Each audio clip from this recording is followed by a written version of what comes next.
ونشهد أن لا إله إلا الله وحده لا شريك له ونشهد أن سيدنا وسندنا ونبينا ومولانا محمدا عبده ورسوله صلى الله تعالى عليه وعلى آله وبارك وسلم تسليما كثيرا كثيرا. أما بعد، أعوذ بالله من الشيطان الرجيم. بسم الله الرحمن الرحيم. نبي عبادي أني أنا الغفور الرحيم وأن عذابي هو العذاب الأليم. صدق الله العظيم. اللهم صل على سيدنا وسندنا ونبينا وحبيبنا ومولانا محمد وبارك وسلم. اے بھائی وہ بچے لوگ ہیں، بیٹھ جاؤ بیٹھ جاؤ بیٹھ جاؤ.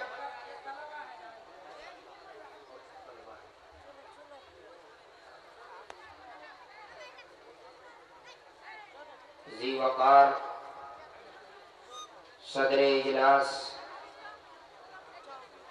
اسٹیج پہ جلوہ افروز موقر علماء کرام، طلباء عزیز،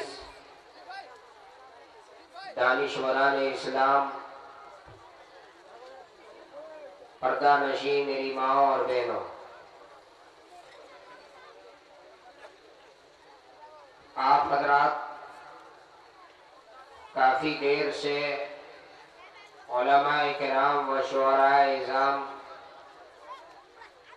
کے خطاب اور نعتیہ کلام سے مستفیض ہو رہے ہیں.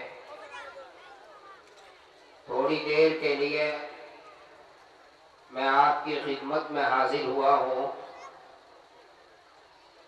اس امید کے ساتھ کہ جو میں عرض کروں گا آپ بڑی توجہ سے سماعت فرمائیں گے اور اس پر عمل بھی کریں گے. بڑی پریشانی ہو رہی ہے. یہ بیچ میں اٹھنے بیٹھنے کا جو سلسلہ ہے، برائے کرم میری گزارش ہے کہ اس طرح سے جلسے کو خراب نہ کریں. تھوڑی دیر کے لیے آپ حضرات اپنے تقاضے کو دبا کر بیٹھ جائیں اور جو بیچ میں جگہ خالی ہوئی ہے اس کو پر کر دیں. آپ کے اٹھنے بیٹھنے کی کیفیت کو دیکھ کر بار بار ناظم اجلاس سمجھانے کی کوشش کر رہے ہیں، لیکن ان کی بات آپ نہیں سمجھ رہے. مجھے یاد آیا ہمارے ہندوستان کے بہت بڑے شاعر جناب دل خیر آبادی اسٹیج پہ تشریف رکھتے ہیں، قاری شمشاد راہی صاحب. ایک جنگل میں شیر اور ایک جنگل میں گھوڑے اور گدھے میں جھگڑا ہو گیا. گدھے نے کہا کہ آسمان کا رنگ کالا ہوتا ہے. کیا کہا گدھے نے؟ آسمان کا رنگ کالا ہوتا. گھوڑے نے کہا کہ نہیں، آسمان کا رنگ نیلا ہوتا ہے. ناظم صاحب، جب دونوں میں جھگڑا زیادہ ہوا تو دونوں نے کہا کہ چلو صدر صاحب سے فیصلہ کروائیں گے. کہ آیا آسمان کا رنگ نیلا ہوتا ہے یا کالا ہوتا ہے؟ آسمان کا رنگ نیلا ہے یا کالا ہے؟ صدر صاحب سے فیصلہ کرائیں۔ تو جنگل کا صدر کون ہے؟ شیر۔ چلے گئے دونوں شیر کے پاس اور اپنی اپنی بات دونوں نے ان کے سامنے پیش کیا۔ گھوڑے نے کہا کہ عالی جناب بادشاہ سلامت، یہ دیکھیے گدھا یہ کہہ رہا ہے کہ آسمان کا رنگ نیلا ہے، کالا ہے، اور میں یہ کہہ رہا ہوں کہ آسمان کا رنگ نیلا ہے۔ اب آپ ہی فیصلہ کر دیجئے بادشاہ سلامت کہ آسمان کا رنگ نیلا ہے یا کالا ہے۔ اس جھگڑے میں کون حق پر ہے اور کون باطل، کون غلط پر، اور پھر سزا بھی تجویز کر دیں۔ بادشاہ سلامت نے دونوں کی بات سننے کے بعد فیصلہ صادر فرمایا کہ گھوڑے کو جیل کے اندر بند کر دیا جائے۔ گھوڑا پریشان ہو گیا کہ عالی جناب بادشاہ سلامت آخر میری غلطی کیا ہے؟ میں تو صحیح کہہ رہا ہوں، غلطی پر تو گدھا ہے۔ آسمان کا رنگ تو نیلا ہے اور میں نیلا ہی کہہ رہا ہوں، اور جیل کی سزا مجھے دی جا رہی ہے، سلاخوں کے اندر بند کرنے کا حکم میرے لیے نافذ ہو رہا ہے۔ بادشاہ سلامت نے کہا صدر صاحب نے کہ مسئلہ یہ نہیں ہے کہ رنگ کالا ہے یا رنگ نیلا ہے، اس پر فیصلہ نہیں ہو رہا۔ تمہارے لیے جو جیل کے اندر جانے کی سزا تجویز کی گئی اس کی وجہ یہ ہے کہ تم نے گدھے کے ساتھ بحث کیوں کی۔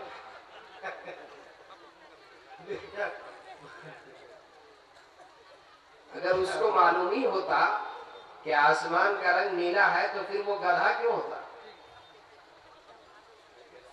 ماشاءاللہ یہاں تو سب سمجھدار لوگ بیٹھے ہوئے ہیں، باوقار علماء سے اسٹیج پر ہے، اور ہمارے دائیں جانب کرسی پر دانشوران تشریف رکھتے ہیں اور زمیندار سب زمین پہ تشریف رکھتے ہیں۔ آج کا یہ جلسہ جو اصلاح معاشرہ کے عنوان سے منعقد ہوا ہے، میں نے اسی مناسبت سے قرآن کریم کی 2 آیتیں پڑھی جس میں 2 خبریں ہیں۔ ان 2 خبروں کو بڑے اختصار کے ساتھ میں آپ کے سامنے پیش کروں گا، لیکن اس خبر کو پیش کرنے سے پہلے خبر بھیجنے والی ذات اور جن کے ذریعے سے یہ خبر ہم تک کے پہنچی ہے ان کی ذات کا تعارف کروں گا۔ جن کے ذریعے سے یہ خبر ہم تک پہنچی ان کا تعارف اور خبر بھیجنے والی ذات کا تعارف آپ توجہ کے ساتھ سنیں، اس کے بعد پھر میں ان 2 خبروں کو پیش کروں گا اور پھر ایک گزارش کے ساتھ آپ سے رخصت ہو جاؤں گا۔ خبر بھیجنے والی ذات وہ ذات ہے جو آسمان و زمین کا خالق اور مالک ہے، جس نے پوری کائنات کو وجود بخشا۔ خبر بھیجنے والی ذات وہ ذات ہے جن کو ان نگاہوں سے دیکھا نہیں جا سکتا۔ خبر بھیجنے والی ذات وہ ذات ہے جن کا کلام بغیر کسی نبی اور رسول کے واسطے کے سنا نہیں جا سکتا۔ خبر بھیجنے والی ذات وہ ذات ہے جن کو ان آنکھوں سے دیکھا نہیں جا سکتا۔ خبر بھیجنے والی ذات وہ ذات ہے جس نے اتنے بڑے آسمان کو بغیر ستون کے بنایا۔ خبر بھیجنے والی ذات وہ ذات ہے جس نے زمین کے پلیٹوں کو باہم مربوط رکھنے کے لیے بڑے بڑے پہاڑوں کے میخ بنا دیے۔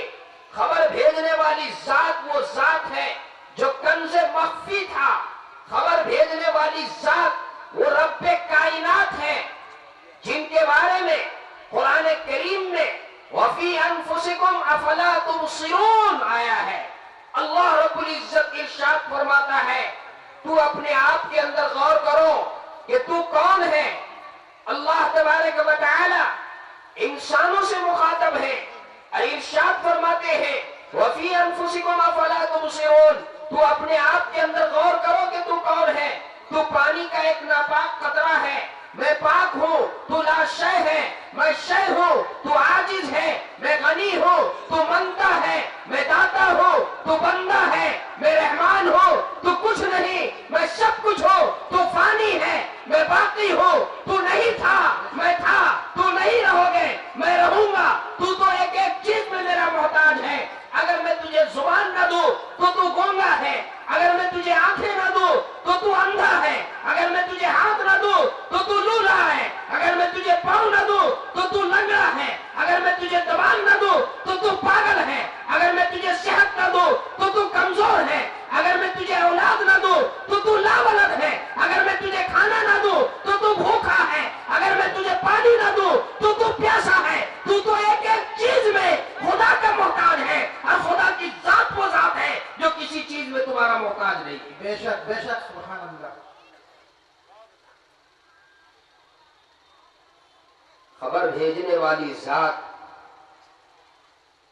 کا تعارف میں نے مختصر لفظوں میں آپ کے سامنے پیش کیا، جن کے ذریعے سے یہ خبر ہم تک کے پہنچی ہے۔ پیارے آقا جناب محمد الرسول اللہ صلی اللہ علیہ وسلم جو وجہ تخلیق کائنات ہیں، ان کی عظمت، ان کی رفعت، ان کا مقام بتانے کے لیے میں ایک واقعے کا سہارا لیتا ہوں، توجہ سے سنیں۔ جب پیارے آقا صلی اللہ علیہ وسلم نے اعلان نبوت نہیں فرمایا، اعلان نبوت سے پہلے حضرت ابو بکر صدیق رضی اللہ تعالی عنہ جو تاجر اور امین کے لقب سے جانے جاتے تھے، سیدنا صدیق اکبر رضی اللہ تعالی عنہ تجارت کے غرض سے ملک شام کا سفر کرتے ہیں، تجارت کے غرض سے ملک شام تشریف لے جاتے ہیں، اور ملک شام میں وہ ایک خواب دیکھتے ہیں۔ خواب دیکھنے کے لیے یہ کوئی ضروری نہیں ہے کہ آپ اپنے گھر پہ لیٹے جب ہی خواب دیکھیں، خواب کہیں بھی نظر آ سکتا ہے۔ سیدنا صدیق اکبر رضی اللہ تعالی عنہ ملک شام تشریف لے گئے ہیں، تجارت کے غرض سے گئے ہیں، وہاں پر وہ ایک خواب دیکھتے ہیں۔ صبح وہاں کے لوگوں سے وہ معلوم کرتے ہیں کہ یہاں کون ہے جو عالم ہے، آسمانی کتابوں کا جاننے والا بڑا عالم کون ہے جو خواب کی تعبیر بتا سکے۔ لوگوں نے بتایا بحیرہ راہب نام ایک شخص ہے جس کا نام بحیرہ ہے، جرجیس کا جن کا نام ہے اور بحیرہ راہب کے نام سے جانا جاتا ہے، وہ آپ کو خواب کی تعبیر بتا سکیں گے، وہ آسمانی کتابوں کا عالم ہے۔ چنانچہ سیدنا صدیق اکبر رضی اللہ تعالی عنہ ان کے پاس پہنچتے ہیں اور اپنے اس خواب کو ان کے سامنے نقل کرتے ہیں، بحیرہ راہب کے پاس اس خواب کو نقل کرتے ہیں اور ان سے تعبیر معلوم کرتے ہیں۔ بحیرہ راہب خواب غور سے سننے کے بعد وہ کہتے ہیں کہ ابو بکر صدیق مبارک ہو، تمہیں مبارک ہو، تمہیں مبارک ہو، اگر یہ خواب اسی طرح دیکھا ہے تو مبارک ہو۔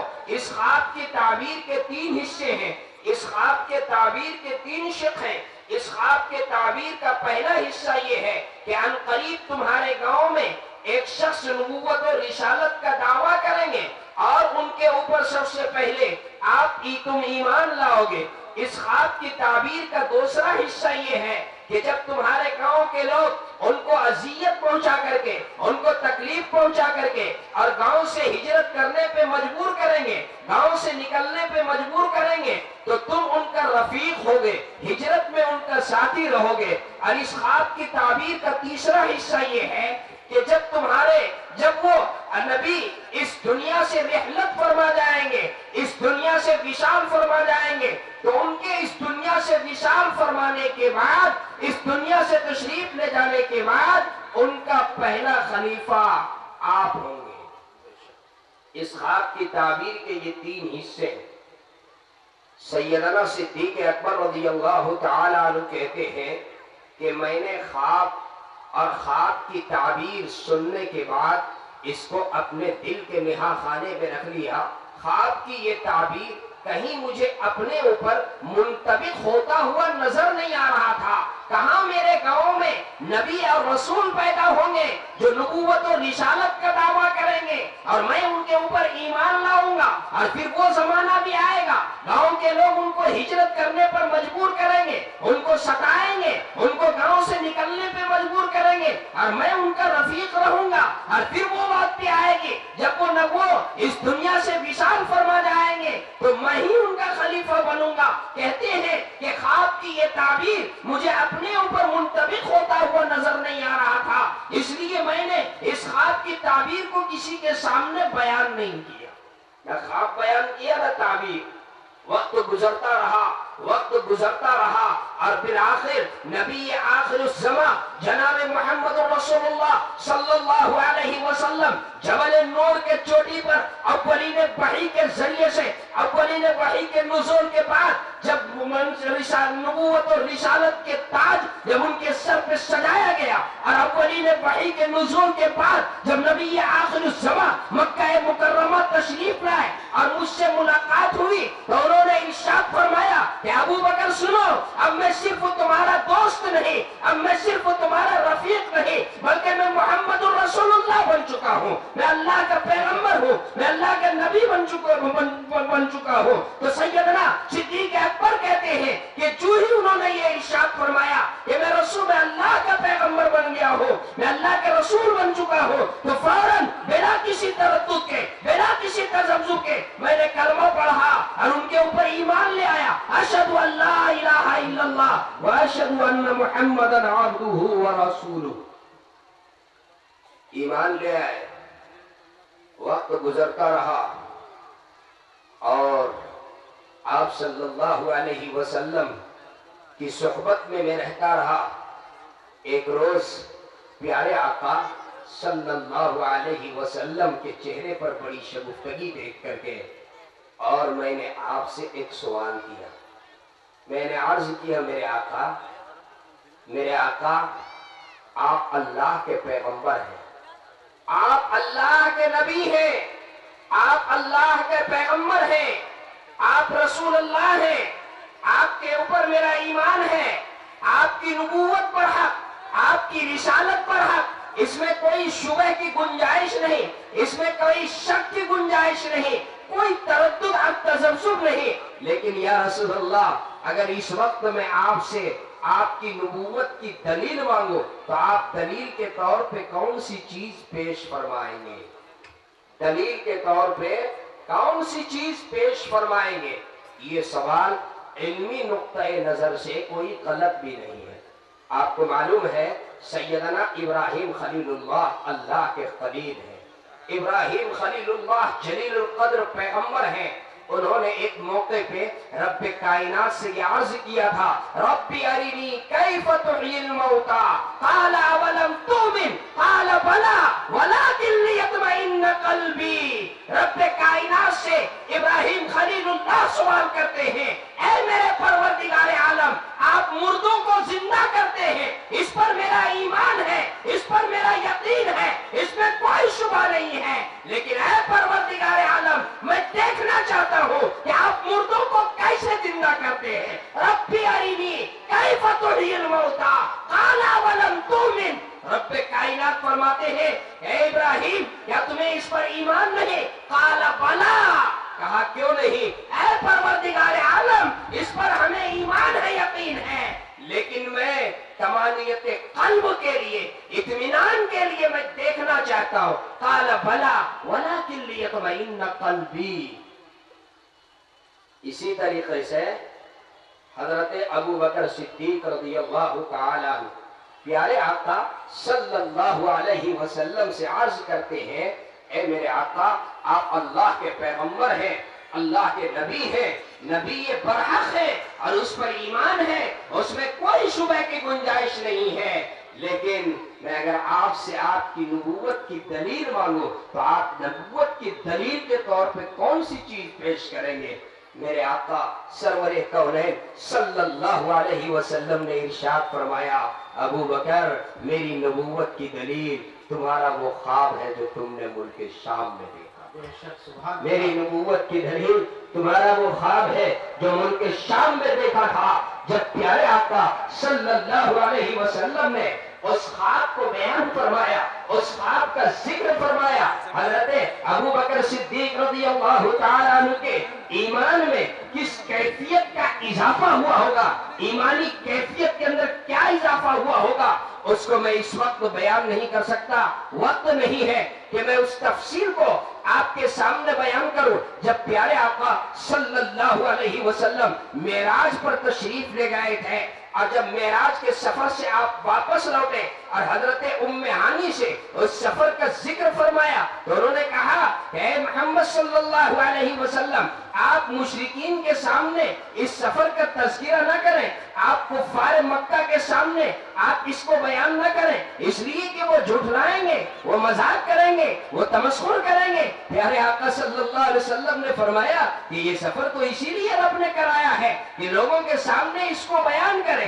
آپ صلی اللہ علیہ وسلم نے جب مشرکین کے سامنے، کفار مکہ کے سامنے سفر معراج کا تذکرہ فرمایا تو کفار مشرکین ہنسی اڑانے لگے، مذاق اڑانے لگے۔ انہوں نے سوچا کہ موقع اچھا ہے، ابو بکر کو ان سے باغی بنانے کا موقع ہاتھ لگ گیا ہے، چل کر کے ابو بکر کو سنا لے کہ کوئی اگر ایسا کہے کہ رات کے مختصر سے وقت میں مسجد حرام سے مسجد اقصی اور پھر وہاں سے ساتوں آسمان کا سفر ہوا، ایسا کیا ممکن ہے؟ کفر ہنستا ہوا، شرک ہنستا ہوا در صدیق پر پہنچتا ہے اور یہ سوچ کر پہنچتا ہے کہ آج موقع اچھا ہے ابو بکر کو محمد رسول اللہ کا باغی بنانے کا۔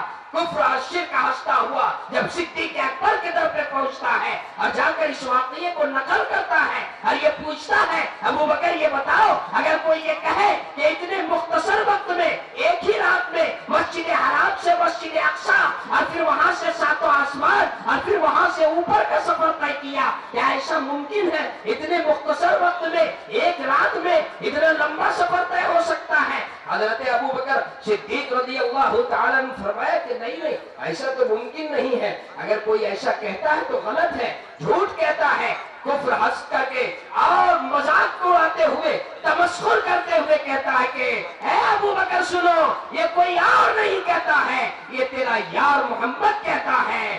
ابو بکر صدیق رضی اللہ تعالیٰ عنہ کے کانوں سے جو ہی پیارے آقا صلی اللہ علیہ وسلم کا نام ٹکراتا ہے، صدیق اکبر فرماتے ہیں کہ سنو، اگر دنیا کہتی ہے تو وہ جھوٹا ہے، اور اگر میرے آقا محمد رسول اللہ کہتے ہیں تو اس میں جھوٹ کی کہیں کوئی گنجائش نہیں۔ بے شک، سبحان اللہ، نعرہ تکبیر۔ اگر آقا کہتے ہیں، محمد رسول اللہ کہتے ہیں تو اس میں شبہ کی کوئی گنجائش نہیں ہے۔ بے شک بات لمبی ہو گئی، میں نے یہ عرض کیا کہ پیارے آقا صلی اللہ علیہ وسلم جن کے ذریعے سے یہ خبر ہم تک کے پہنچی ہے، ان کی رفعت، ان کی عظمت کو بتانے کے لیے میں دو واقعے کا سہارا لوں گا۔ دوسرا واقعہ جس کا سہارا میں لینا چاہتا ہوں، اسلام اور کفر کے درمیان معرکہ بدر پیش آیا۔ توجہ سے سنیے، وقت میرے پاس کم ہے۔ اسلام اور کفر کا جو یہ پہلا معرکہ پیش آیا جس میں مشرکین کے 70 سردار مارے گئے، جہنم رسید ہوئے اور 70 گرفتار ہوئے، اسلام کو غلبہ ملا، مسلمان غالب ہوئے۔ اس جنگ کے بعد جو ہے مکے میں عجیب صف ماتم بچھی ہوئی تھی۔ عمیر اور صفوان بن امیہ یہ دونوں آپس میں دوست تھے، بند کمرے میں تنہائی میں رات میں ایک روز بیٹھ کر کے عمیر صفوان سے کہتا ہے کہ صفوان، اب دنیا میں جینے کا، اب کوئی زندگی کا کوئی مزہ ہی نہیں ہے۔ دیکھا بدر میں کیسی تباہی آئی، کیسی بربادی آئی، 70 سردار مارے گئے، 70 گرفتار ہوئے، اور گرفتاریوں میں میرا بیٹا بھی ہے۔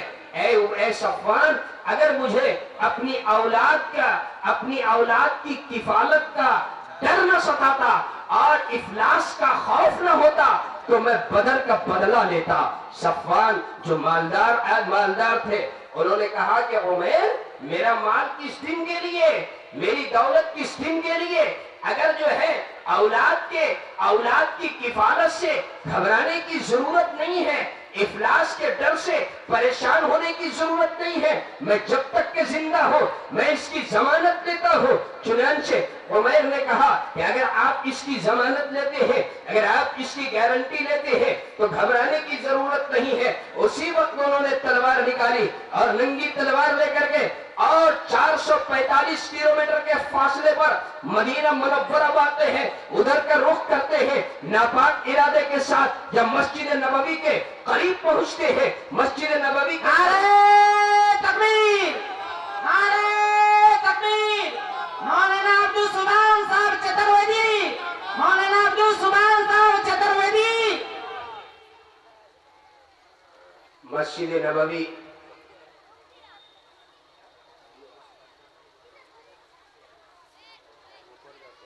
حضرت مولانا عبدالسبحان صاحب چترویدی جو آج کے اس جلسے کے مہمان خطیب ہیں اور روح رواں ہیں، جن کا خطاب سننے کے لیے آپ یہاں پر تشریف ہوئے ہیں، حضرت اسٹیج پہ جلوہ افروز ہو چکے ہیں، تھوڑی ہی دیر میں حضرت کا خطاب ہوگا، آپ ادھر توجہ کے ساتھ سنیں۔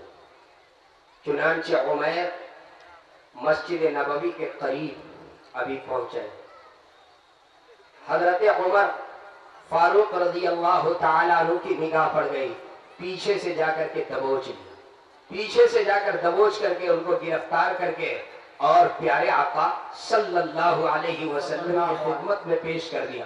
توجہ کیجئے، جب پیارے آقا صلی اللہ علیہ وسلم کے پاس عمیر کو پیش کیا تو آپ صلی اللہ علیہ وسلم نے فرمایا کہ عمیر یہ بتاؤ کیسے آنا ہوا، کس غرض سے آئے؟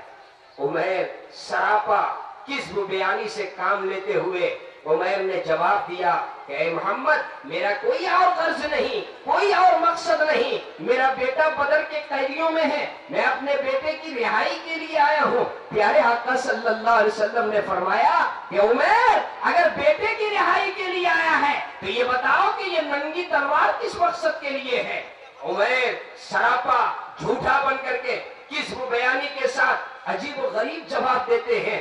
اصل ان کے دماغ میں گفتگو کا یہ پہلو ہے کہ میری گفتگو عبداللہ کے لخت جگر، آمنہ کے در یتیم، عبد المطلب کے پوتے، ابو طالب کے بھتیجے اور طیب و طاہر و قاسم کے والد حضرت زینب رقیہ ام کلثوم فاطمہ الزہرا رضی اللہ عنہا کے والد سے میری گفتگو ہو رہی ہے، یہ پہلو ان کی نگاہوں میں ہے۔ سراپا جھوٹا بن کر کے عجیب جواب دیتے ہیں، کہتے ہیں کہ اے محمد یہ تلوار بدر میں کتنے کام آئی وہ تو آپ نے دیکھا ہی، جو اب یہاں پر کام آئے گی۔ پیارے آقا صلی اللہ علیہ وسلم نے فرمایا کہ عمیر اچھا ایک بات بتاؤ، سنو، اگر تم اس مقصد سے آئے ہو اپنے بیٹے کی آزادی کے لیے، رہائی کے لیے، تو ایک بات بتاؤ کہ تم بند کمرے میں صفوان کے ساتھ کیا پلاننگ کر رہے تھے؟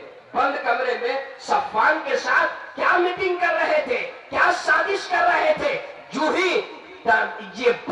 جو ہی پیارے آقا صلی اللہ علیہ وسلم کی زبان مبارک سے یہ ارشاد عمیر کے کانوں سے ٹکرایا، اب عمیر سراپا سچ بننے جا رہے ہیں۔ عمیر کی دل کی دنیا بدلتی ہے، فوراً ان کو یہ بات سمجھ میں آتی ہے کہ میری گفتگو صرف عبداللہ کے لخت جگر سے نہیں، آمنہ کے در یتیم سے نہیں، عبد المطلب کے پوتے سے نہیں، ابو طالب کے بھتیجے سے نہیں، طیب و طاہر و قاسم کے والد بزرگوار سے نہیں، بلکہ میری گفتگو محمد الرسول اللہ سے ہو رہی ہے، اللہ کے پیغمبر سے گفتگو ہو رہی ہے۔ دل کی دنیا بدلتی ہے اور فوراً کلمہ پڑھتے ہیں، اشہد ان لا الہ الا اللہ واشہد ان محمدًا عبدہ ورسولہ۔ میں نے ان دو واقعوں کا سہارا اس لیے لیا تاکہ آپ کے سامنے جو خبر میں پیش کرنے جا رہا ہوں وہ خبر آپ کے دلوں کو جاگزی ہو جائے۔ وقت میرے پاس بہت کم ہے۔ قاری شمشاد راہی صاحب نے بہت ہی اصرار کے ساتھ آج کے اس پروگرام کے لیے مجھے مدعو کیا، شاید زیادہ مقرر، زیادہ علماء ہیں، کافی شعراء بھی ہیں، وقت بہت کم لیا گیا، میں نے بہت اختصار کہ صرف خطبے میں نے جو آیت پڑھی ہے اس کی ترجمہ کر دوں، لیکن شاید ایسا لگ رہا ہے کہ وہ بھی مکمل نہ ہو پائے۔ وہ دو خبریں جو میں پیش کرنا چاہتا ہوں، نبی عبادی انی انا الغفور الرحیم۔ اللہ رب العزت ارشاد فرماتے ہیں، اے میرے محبوب میرے بندوں کو بتا دیجئے، میرے محبوب میرے بندوں کو خبر دے دیجئے۔ دیکھیے اے میرے بھائیوں، اللہ تبارک و تعالی نے ہمیں اپنا بندہ کہا، عباد کی نسبت یا کی طرف اپنی طرف، میرے بندے۔ اللہ مفسرین نے عجیب نقطہ لکھا ہے، اللہ ایک بیٹا اپنے باپ کا باغی ہوتا ہے، اپنے باپ کا نافرمان ہوتا ہے تو باپ دروازے کو بند کر دیتا ہے، اس کو باہر نکال دیتا ہے، تو میرے گھر میں رہنے کے لائق نہیں، تو میرا بیٹا نہیں۔ لیکن وہ رب کائنات کتنا رحیم ہے، شفیق ہے، مہربان ہے اپنے بندوں پہ۔ ہم گناہ کے دلدل میں ڈوبے ہوئے ہیں، کون سا گناہ ایسا ہے، کون سا جرم ایسا ہے، کون سی غلطی ایسی ہے، کون سی برائی ایسی ہے جس کے مرتکب ہمارے نوجوان نہیں، ہمارا معاشرہ نہیں، جس میں ہم ڈوبے ہوئے نہیں ہیں، گناہوں کے دلدل میں ڈوبے ہوئے ہیں، پھر بھی رب کائنات ہمیں اپنا بندہ کہہ رہا ہے۔ اے میرے محبوب میرے بندوں کو بتا دیجئے، اس کائنات کو چلانے کے لیے رب کائنات نے جو دستور بنایا، جس دستور کی خبر ہمیں انبیاء و رسول کے ذریعے سے ملی، جو تختی میں جو دستور لکھا ہوا ہے، اس کائنات اس کائنات کو چلانے کے لیے جو دستور رب کائنات نے بنایا ہے، ان رحمتی سبقت غضبی، میری رحمت میرے غضب سے آگے رہے گی۔ اس دستور کے تحت ہم گناہ کر رہے ہیں، اس کے باوجود اللہ کی نعمتوں سے ہم فائدہ اٹھا رہے ہیں۔ اس دستور کے تحت گناہ کرنے کے باوجود بھی ہم اللہ کی نعمتوں سے فائدہ اٹھا رہے ہیں۔ لیکن یعنی میرے دوستو، ورنہ حقیقت یہ ہے کہ اس قدر ہم سے گناہ ہو رہا ہے، اس قدر ہم گناہوں کے دلدل میں ڈوبے ہوئے ہیں۔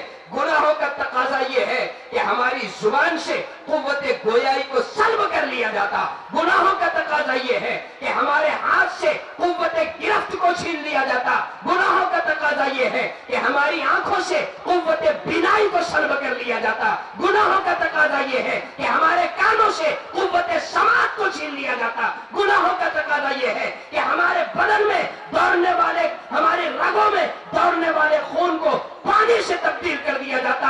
گناہوں کا تقاضا یہ تھا کہ یہ زمین شق ہو جاتی اور ہم سب اس کے اندر سما جاتے، لیکن رب کائنات کا یہ دستور، ان رحمتی سبقت غضبی، میری رحمت میرے غضب سے آگے رہے گی، اس دستور کے تحت جو ہے ہم اللہ کی نعمتوں سے فائدہ اٹھا رہے ہیں۔ رب کائنات رحیم ہے، کریم ہے، شفیق ہے، اپنے بندوں پہ بے حد مہربان ہے۔ وہ کہتے ہیں کہ اے میرے محبوب میرے بندوں کو بتا دیجئے، نبی عبادی انی انا الغفور الرحیم، میں غفور الرحیم ہوں، میں بخشنا چاہتا ہوں، میں رحم کرنے والا ہوں۔ اے میرے بندو، تم سے گناہ ہو جائے، آؤ میرے پاس، گڑ گڑاؤ، ندامت کے آنسو بہاؤ، رو، مجھ سے اپنے گناہوں کی معافی چاہو، میں بخشنے والا ہوں، میں بخشنے والا ہوں، میں رحم کرنے والا ہوں، میں بخشنے والا ہوں، میں غفور ہوں، میں رحم کرنے والا ہوں۔ اے میرے بھائیوں، اس اصلاح معاشرہ کا جلسہ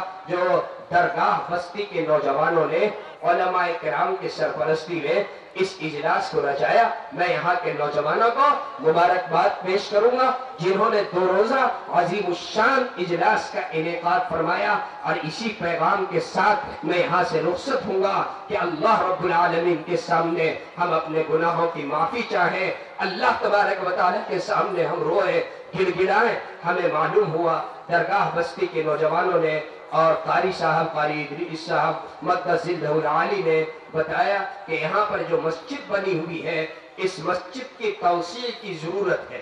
آپ نے جمعے کی نماز ادا کی ہوگی، آپ نے دیکھا کہ باہر برآمدہ جو ہے اس وقت جو ہے وہ کچا ہے، الویسٹر اس میں لگا ہوا ہے، ٹینے کا وہ کی چھت ہے، اس کی توسیع کی ضرورت ہے، چھت کی ضرورت ہے۔ میرے بھائیوں، مسجد اللہ کا گھر ہے، مسجد اللہ کا گھر ہے۔ اللہ کے گھر کی تعمیر